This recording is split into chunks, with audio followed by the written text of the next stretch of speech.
PG, welcome see you in PG point. तो आज के सेशन में हम लोग बात कर रहे होंगे निदेशात्मक परामर्श की। ये विश्वास मानिए अब हमारा, यदि पेपर डिस्क्रिप्टिव हुआ तो ये चाहे वेरी शॉर्ट में आपसे बने क्वेश्चन, चाहे लॉन्ग में एक में बन जाए कि निदेशात्मक परामर्श से आप क्या समझते हैं, या निदेशात्मक परामर्श का अर्थ अपने शब्दों में स्पष्ट करिए, या निदेशात्मक तथा अनिदेशात्मक परामर्श में अंतर स्पष्ट करिए, है ना। या आपसे कह सकते हैं कि परामर्श के प्रकार का अर्थ बताइए तथा इनके प्रकारों को विस्तार पूर्वक समझाइए, यदि अगर लॉन्ग आंसर बना तो इस तरीके से प्रश्न बनते हैं। विश्वास मानिए आप हमारा कि अगर आपने आज इस टॉपिक को सीख लिया तो आप जब एग्जाम टाइम बैठे होंगे तो आपको हमारी याद अपने आप ही आएगी, है ना। तो आइए शुरू करते हैं, एकदम ध्यानपूर्वक समझिएगा।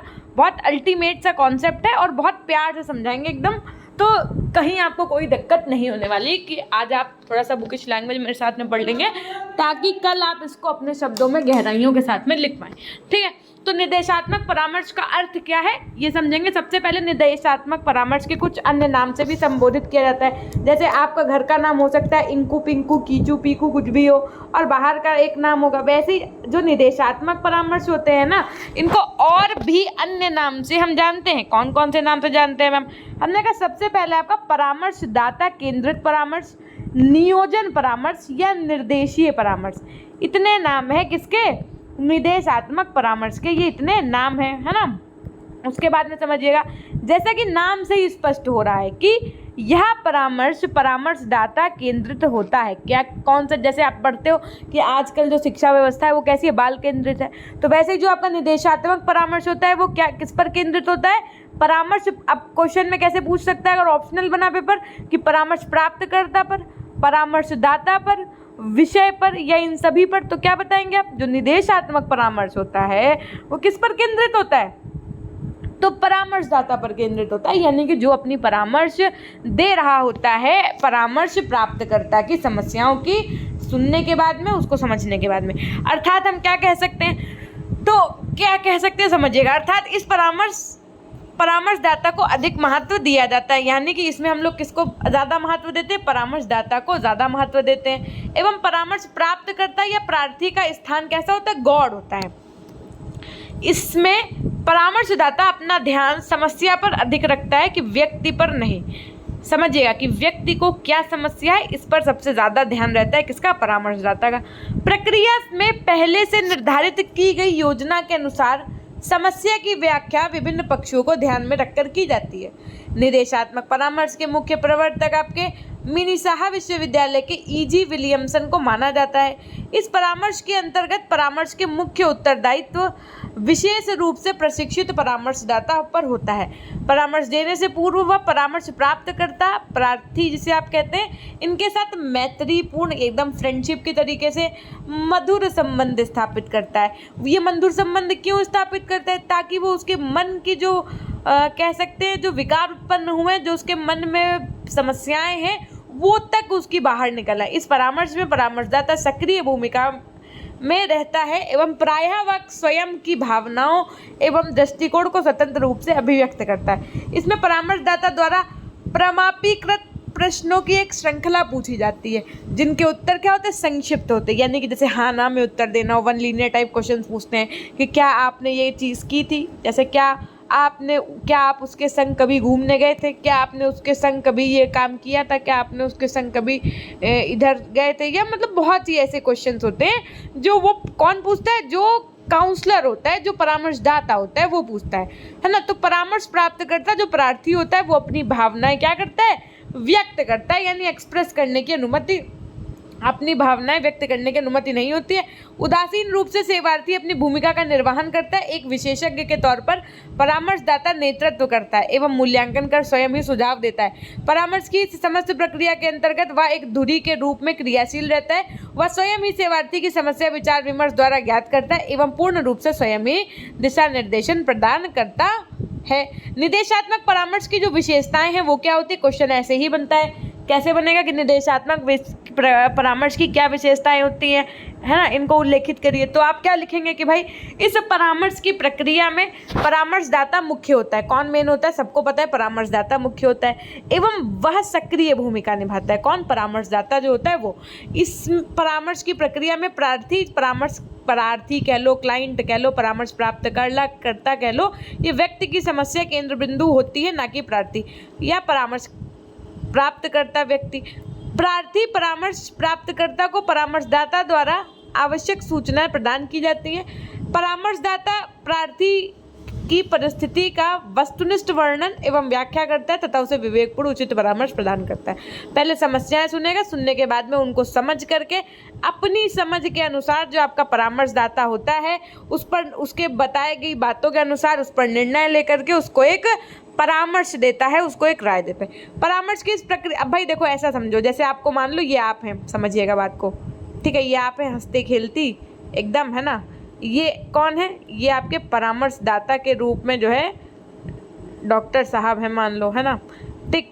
जब आप इनके पास जाएंगे, समझिएगा बात को, है ना, जब आप इनके पास जाएंगी तो जब आप अपनी सब बातें बताएंगे, जैसे आप गई इनके पास, इन्होंने आपसे पूछा कि क्या आपको सर्दी है, उन्होंने कहा हाँ। जुकाम है, हाँ। आपने बताया कि डॉक्टर साहब थोड़ी खांसी भी आती है, थोड़ा सा ही बुखार भी है, ठीक, चलो इतनी बातें आपने बता दी। अब ये अपनी समझ से आपको क्या करेंगे, उसी संदर्भ में दवाई भी देंगे। लेकिन आपको एक समस्या और है, वो समस्या ये कि आपको हफनी भी आती। अब आपने ये बात उनको नहीं बताई, तो उससे क्या होगा कि उससे फिर आप भाई जिस हिसाब से अपनी बातें बताओगे, जो परामर्श जाता है, जो राय दे रहा है, वो आप उसी हिसाब से तो आपको दवाइयाँ या राय देगा, है ना। तो फिर डॉक्टर ने आपसे पूछा, परामर्शदाता जो है उसने प्रश्न किया आपसे। वो प्रश्न क्या किया कि क्या आपको किसी प्रकार की सांस लेने में समस्या होती? तब आपने अरे हाँ डॉक्टर साहब हमको अपनी भी आती। तब आपको उसकी भी टेबलेट देंगे या उसके लिए भी कुछ उपाय बताएंगे कि गर्म पानी का सेवन करें, स्टीम लें या जो भी, है ना। तो जब तक परामर्शदाता पूर्ण रूप से आपकी समस्याओं को अपने स्तर से समझ नहीं लेगा, क्योंकि उसको तो शक हो गया ना कि भाई इतनी दिक्कतें तो हो सकता है कि ये भी हो, है ना, तो वो समझ जाता है और तभी आपको उसी परिप्रेक्ष्य में राय देता है, ठीक। इस परामर्श के अंतर्गत परामर्श प्राप्तकर्ता सेवार्थी प्रार्थी को परामर्शदाता के निर्देशों के अनुसार ही कार्य करना होता है। डॉक्टर ने कहा सुबह दोपहर शाम ये दवाई खानी है, पीली वाली टेबलेट शाम को नहीं खानी है, तो आप शाम को नहीं खाएंगे। यानी कि जो परामर्शदाता कहेगा उसी के अनुसार आपको कार्य करना होता है। उसका कार्य केवल परामर्शदाता के कार्य के मात्र सहयोग देना है। चूंकि परामर्शदाता योग्य, अनुभवी एवं प्रशिक्षित व्यक्ति होता है, इसलिए समस्या समाधान के संबंध में वह उपयुक्त सुझाव भी दे सकता है। निर्देशात्मक परामर्श के कुछ उद्देश्य होते हैं, कुछ ऑब्जेक्टिव्स होते हैं, गोल्स होते हैं। आइए समझते हैं क्या होते हैं। पहला, व्यक्तिगत रूप से समस्याएं हल करना। ये किसके अंतर्गत आएगा? आपका निर्देशात्मक परामर्श के अंतर्गत आएगा, डायरेक्टिव काउंसलिंग के अंतर्गत आएगा कि व्यक्तिगत रूप से समस्याओं को हल करना, मित्रवत व्यवहार के द्वारा प्रार्थी की समस्याओं को हल करना, समस्या समाधान के संबंध में उचित सुझाव देना, छात्रों को परामर्श एवं उपचार प्रदान करना और समस्या का पूर्वानुमान लगाना। निर्देशात्मक परामर्श प्रक्रिया के सोपान या चरण की अगर हम बात करें तो देखिएगा, निर्देशात्मक परामर्श की प्रक्रिया में परामर्शदाता की केंद्रीय भूमिका होती है। विलियमसन एवं डार्लिक ने अपनी पुस्तक स्टूडेंट पर्सनल वर्क में निर्देशात्मक परामर्श की प्रक्रिया को निम्नलिखित 5 सोपानों या चरणों में उल्लेखित किया है। कौन कौन से 5 सोपान या चरण है? तो पहला आपका विभिन्न विधियों एवं उपकरणों के द्वारा सूचनाएं आंकड़े इकट्ठा कर उनका विश्लेषण करना, आंकड़ों और सूचनाओं का यांत्रिक एवं आकृतीय संगठन कर उनका संश्लेषण करना, छात्र की समस्या के कारणों का ज्ञात कर उनका समाधान जानना, परामर्श अथवा उपचार और मूल्यांकन अथवा अनुगमन, ठीक। उसके बाद में इसके आधार पर निर्देशात्मक परामर्श के निम्नलिखित 5 सोपान है। कौन कौन से 5 सोपान है? तो सबसे पहले क्या? विश्लेषण।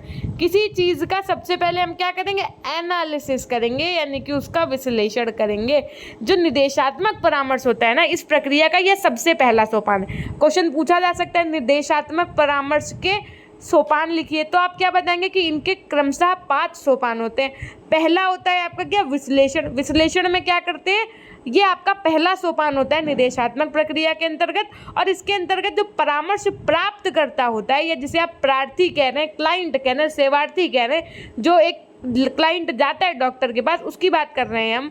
तो इसके विषय में जो संचित अभिलेख है, साक्षात्कार है, आत्मकथा है, मनोवैज्ञानिक परीक्षण है, प्रश्नावली, समय विभाजन फॉर्म आदि के द्वारा सही सूचना एवं आंकड़े एकत्रित किए जाते हैं। इन्हीं एकत्रित सूचना एवं आंकड़ों को एक सत्य एवं विश्वसनीय आधार के रूप में परामर्श प्रक्रिया में प्रयुक्त किया जाता है।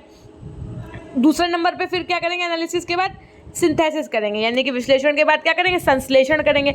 संश्लेषण का मतलब जैसे मान लीजिए आपने कहीं से ये जानकारी इकट्ठा की, कहीं से ये जानकारी इकट्ठा की, कहीं से ये इतनी जानकारी आपने उस व्यक्ति विशेष के बारे में इकट्ठा कर ली, तो अब आप इनको एक क्रम में मिला लेंगे, यानी कि इन सबको इकट्ठा करके एक कड़ी बना लेंगे, तो इसको कहते हैं संश्लेषण करना। विश्लेषण का मतलब होता है कि टुकड़ों टुकड़ों में आपको जानकारी अपने अलग अलग स्रोत से प्राप्त कर ली।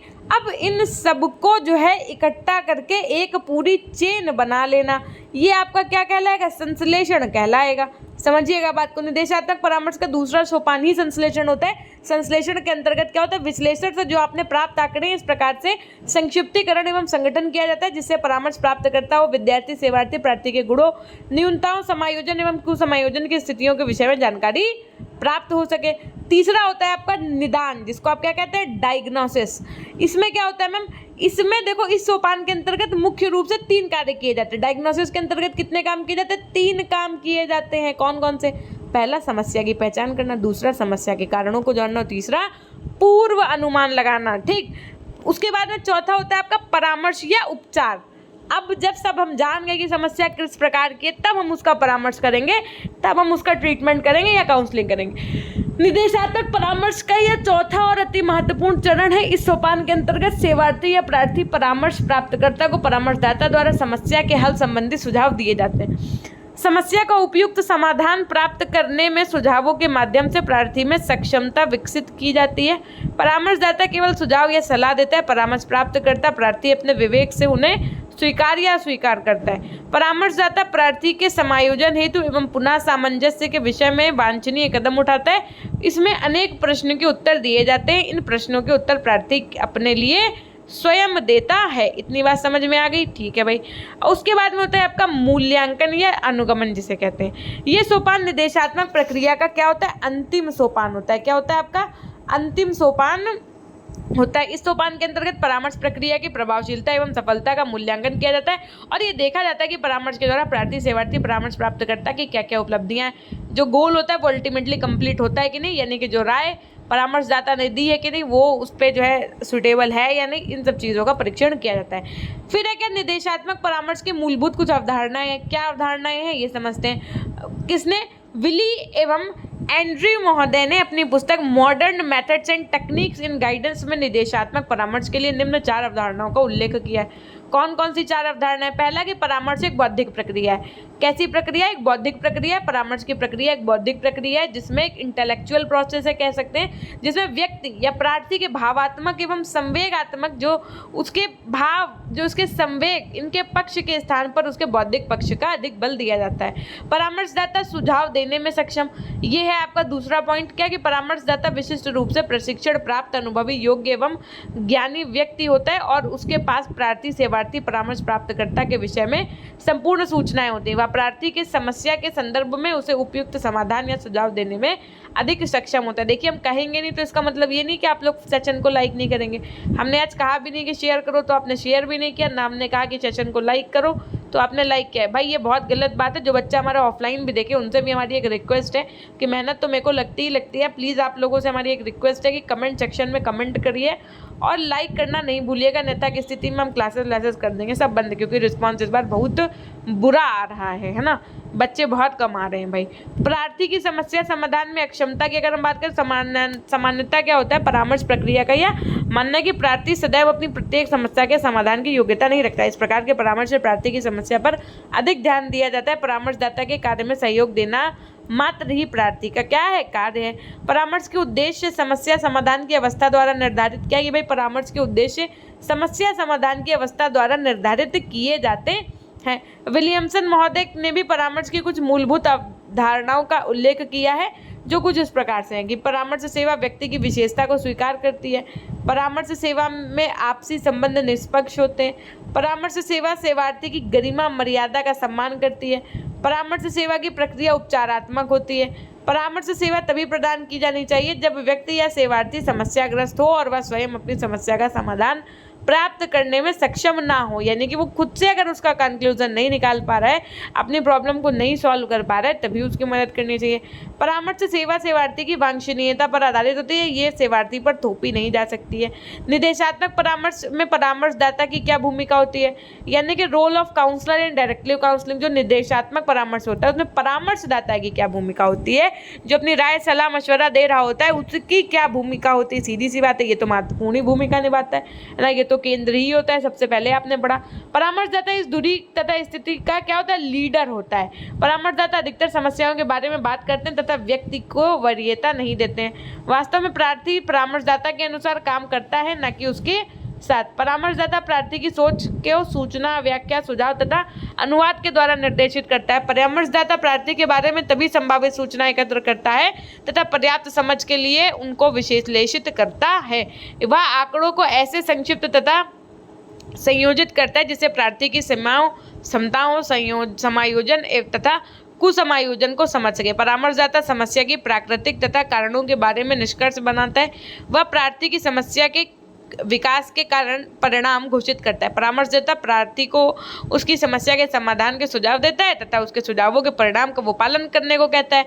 और अतः निर्देशक परामर्श को आदेशात्मक परामर्श यानी पर्सपेक्टिव काउंसलिंग भी कहते हैं। देखो, निर्देशक परामर्श को और क्या कहते हैं, आदेशात्मक परामर्श भी कहते हैं, क्योंकि इसमें परामर्शदाता समस्या के समाधान हेतु सुझाव या आज्ञा भी देता है। ठीक, अब इसके अंतर्गत शैक्षिक निहितार्थ क्या है, यानी कि निर्देशात्मक परामर्श के शैक्षिक निहितार्थ क्या है। सबसे पहला, परामर्शदाता के मृदु व्यवहार से प्रार्थी अपनी समस्त समस्याओं को स्पष्ट रूप से बताने में समर्थ होता है। जैसे आपने अभी एक वीडियो वायरल हो रहा होगा, वो कहती नहीं मैं गुस्सा होगी, मैम कहती है ना कि नहीं बोलूंगी, मैं आपसे नहीं बोलूंगी, है ना, तो वो कहता नहीं मैम मान जाओ ना, प्लीज मैम मान जाओ ना। वो देखो किसी भी कर लेता है मैम को। तो होता क्या है कि इसमें क्या सेम परामर्शदाता की भी चीज़ें होती है इतने। और आपने देखा होगा कि उस जो टीचर है वो उसने कितने प्यार से बात किया है, तो वैसे ही परामर्शदाता भी बहुत सॉफ्ट व्यवहार करते हैं, एकदम मृदु व्यवहार करते हैं अपने क्लाइंट के साथ में, ताकि उनको किसी प्रकार की दिक्कत ना हो अपनी बात को बताने में।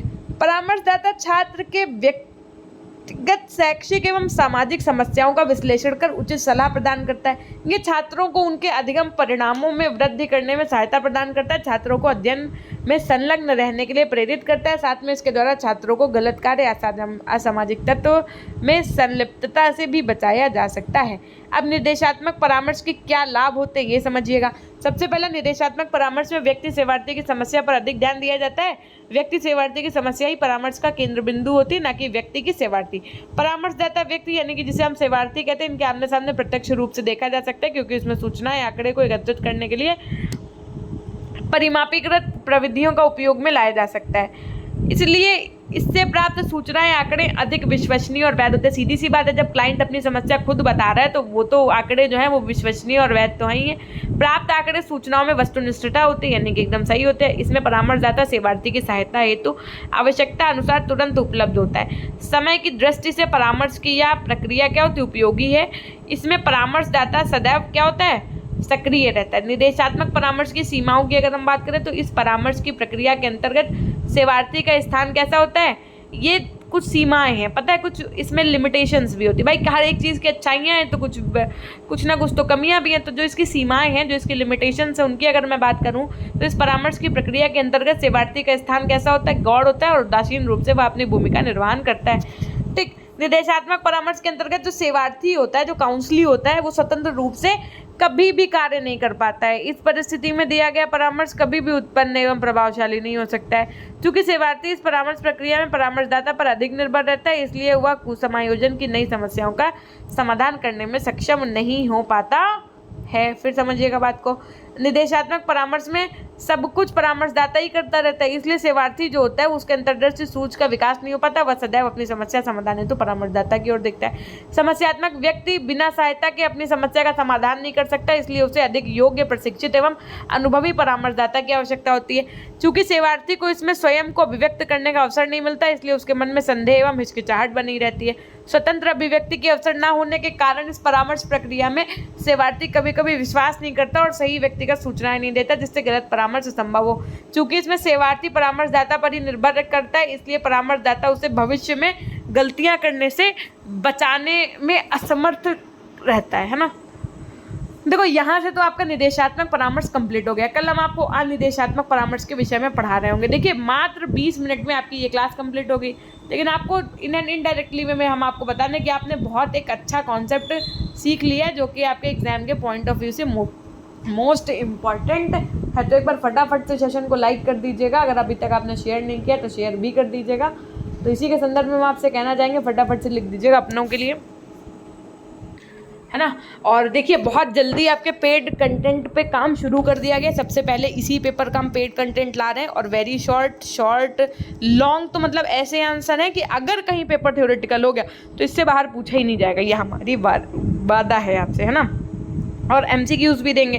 MCQs वेरी शॉर्ट लॉन्ग हर एक यूनिट वाइज कॉन्सेप्ट वाइज दे देंगे, ताकि पेपर चाहे जिस मोड में हो आपको जीवन में दिक्कत ना आए। ठीक, तो करेंगे हम सेशन को यहीं से एंड। एक बार फटाफट से लिख दीजिएगा अपनों के लिए। तो हमेशा खुश रहिए, मुस्कुराते रहिए, कभी अपने लिए तो कभी अपनों के लिए। Till then take care, bye bye, love you all, love you my dear class. आज के सेशन में आप कमेंट करना ना भूलिएगा, क्योंकि हम आपकी चीज़ों को कमेंट सेक्शन के ही माध्यम से देख पाएंगे। Thank you. और समझ लो बहुत जल्द पेड चीज़ें लॉन्च होने वाली है, तो PG Point ऐप को इंस्टॉल करके रखो एकदम, और PG Point टेलीग्राम चैनल से भी जुड़ जाइएगा। ठीक, तब तक के लिए अपना ध्यान रखिएगा। धन्यवाद। मिलते हैं आपसे कल सुबह 10 बजे।